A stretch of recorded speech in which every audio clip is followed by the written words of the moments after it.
So I've got a special guest with us today. Me and this guy have been through some of the same situations in business, learned some of the same lessons. He hates it when I call him this. He's my little brother, Mr. Trae Michael.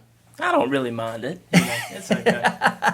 I've been called worse, so. So I wanted to bring this guy in today. He's got a lot of success at his age in the real estate industry, and I thought that maybe he could share some of the success that he's had. Tell us a little bit about yourself, bro. Well, what got you into the real estate business, and how'd you get started? So really the real estate business kind of came to me in a way. Most of the family sells real estate. Yeah. I don't really care to do that. I was more on the insurance side, but I needed to grow or space to grow into on the insurance business, and then just bought a building. Moved the group over into it. Got too big for it. Ended up trading up into another building and rented the other office out. And, I was in the stock market a little bit. We got a taste of the investor world. Yeah, and that mailbox money was nice. So I just I went from there and pulled the money out of the stock market and started buying rentals. You've clearly had a good bit of success investing. You mind sharing how many doors you have? And for those who don't know, when we as investors counting doors is the amount of rental income properties that you have. How many doors are you at now? All right, so right at 100 doors.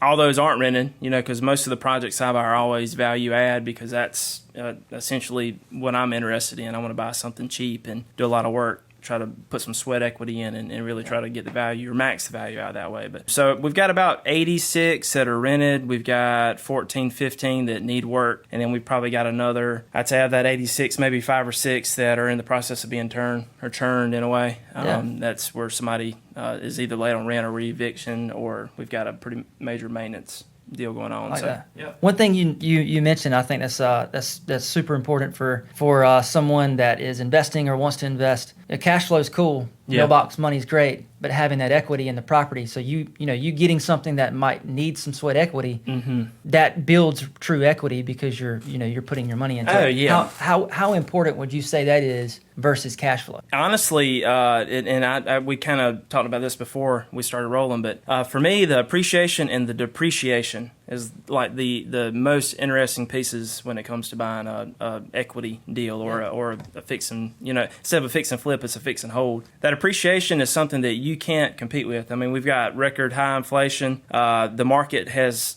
gone up over a 10, 20-year period of time. I mean, we do have some ups and downs in that, but when you're in it for the long haul, the appreciation is really what you're looking for. So, if you're looking at 3 or 5% year over year appreciation, it's hard to beat.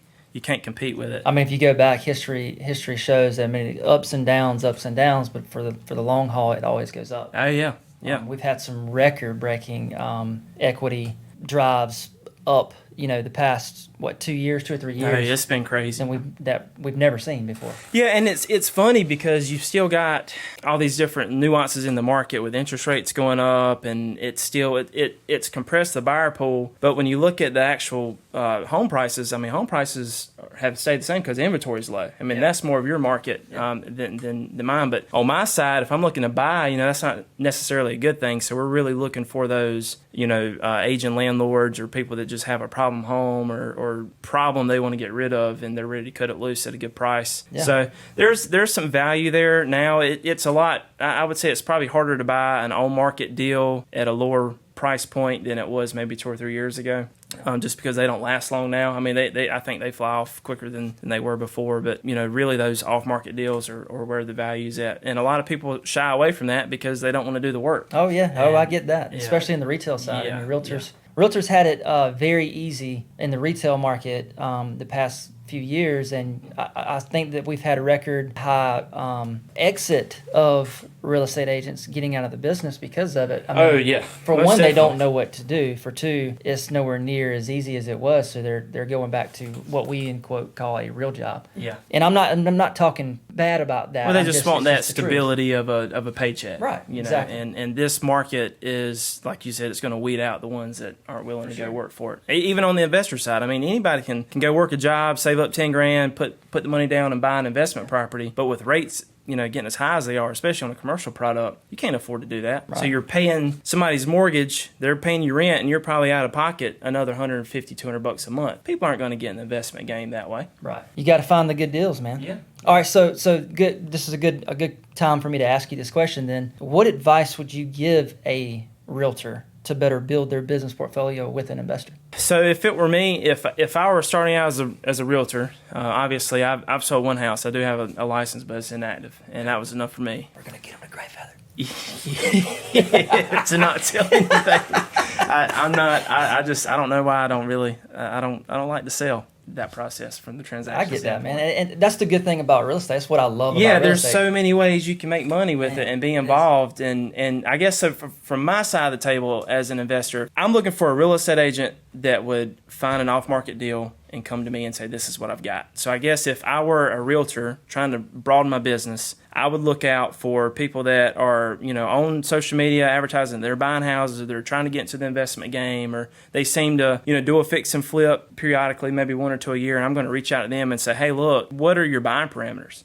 How much cash are you willing to put into a property? Are you looking for portfolios? Are you looking for turnkey properties? What are you looking for? I'm going to build out a list of 10, 20, 30 buyers and just start, cold calling, door knocking, maybe doing some direct mail, trying to find owners that are ready to get rid of property that aren't on market. I mean, that's where the value is going to be in those off-market deals. I 100% agree with that, and I think that's where we kind of come into the game in terms of finding deals. We do that here, and one agent in particular, including myself, because I do buy some properties and flip and hold. So yeah, that's what we do here. We try to find those deals for buyers that are looking to buy property that may not already be listed. So sweat equity, we go out there, we try to find the deals for our clients, and from an investor standpoint, that's something that you're looking for. You're looking for someone that's going to bring you deals. Yeah. Yeah, because we're doing that already. In my office, we send out, direct mail pieces. We do drive for dollars and all that. But when you have an agent that's hungry, they only get paid when the deal closes. So if they're going to get out and hunt for you, it just helps us on the back end. It's like having a member of our team without having to pay them until we actually get a deal done. Yeah. And so it makes sense from a financial standpoint. It's scalable in a way. I think that's why you see all the big investors are really pushing, agents for people to become deal finders or headhunters for them, essentially. And if I were a new agent starting out, or just someone trying to add to my business, that's what I would be doing. Well, I'm going to end off with this right here. Tell us a little bit about what personally drives you to be successful and why real estate investing has become your priority in the business world. So I would say that's kind of a two-part question. So obviously I've got 2 kids, and my goal is to leave them with a business or a vehicle that would allow them not to have to work one day. It's